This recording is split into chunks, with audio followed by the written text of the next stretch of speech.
आज कई चीजों से धुंध छट गई। एक देश एक चुनाव के पीछे बिना सोचे समझे नाचने गाने वाले लोगों ने आज देखा कि अगर इस देश में समय समय पर चुनाव ना होते रहते तो सरकारें कब का आवारा और अत्याचारी हो चुकी होती।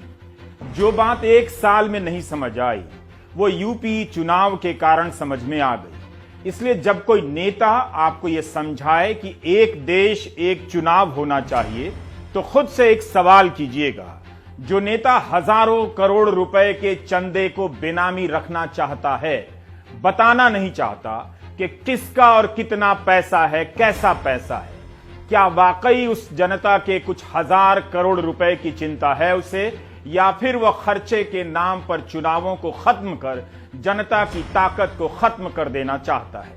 इस बात को लिखकर पर्स में रख लीजिए। प्राइम टाइम के बाद इस पर विचार कीजिएगा। अगर कृषि कानूनों को वापस लिया जाना किसानों के लिए खुशी की बात है तो उन परिवारों को याद करने का भी दिन है जिनके अपने इस एक साल के दौरान पुलिस, गोदी मीडिया, मौसम की मार का सामना करते हुए शहीद हो गए। आज उन 700 किसानों को याद करने का दिन है जिनके लिए आज भी इस देश के प्रधानमंत्री ने एक शब्द नहीं कहा।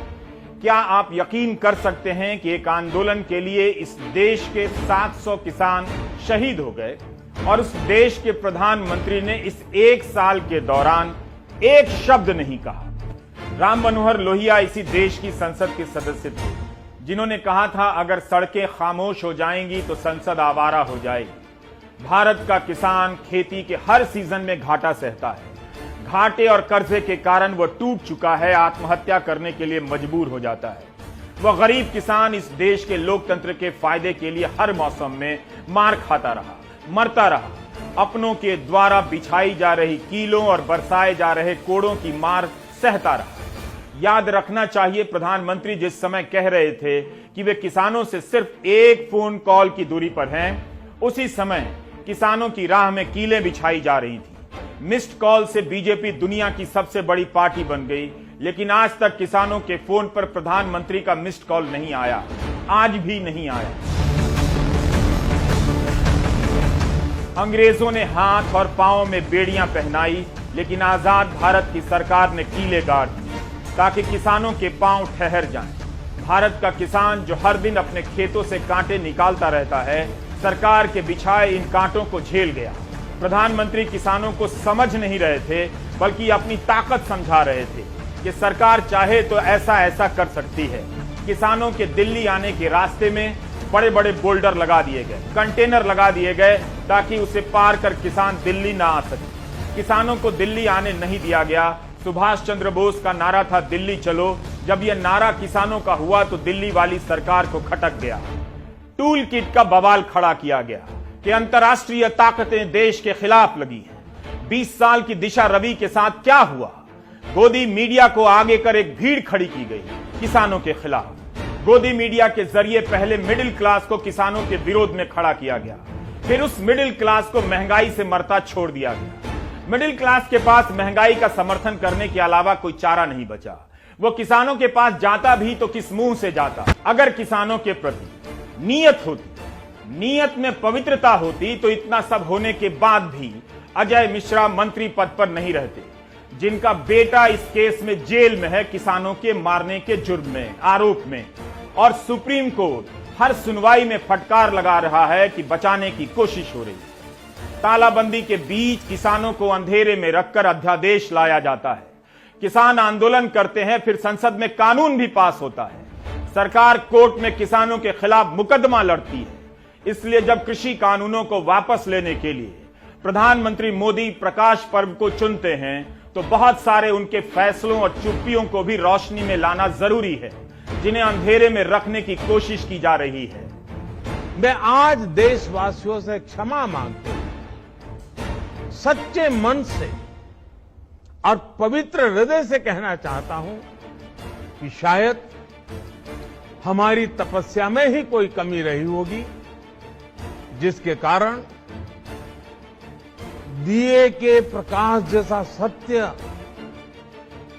कुछ किसान भाइयों को हम समझा नहीं पाए। जिन किसानों को साल भर आतंकवादी कहा जा रहा था, उन्हें कब दिए के प्रकाश जैसा सत्य समझाने की कोशिश हुई? कब? जनवरी के बाद से सरकार ने किसानों से बात नहीं की। तपस्या किसानों ने की, लेकिन प्रधानमंत्री कह रहे हैं उनकी तपस्या में कोई कमी रह गई।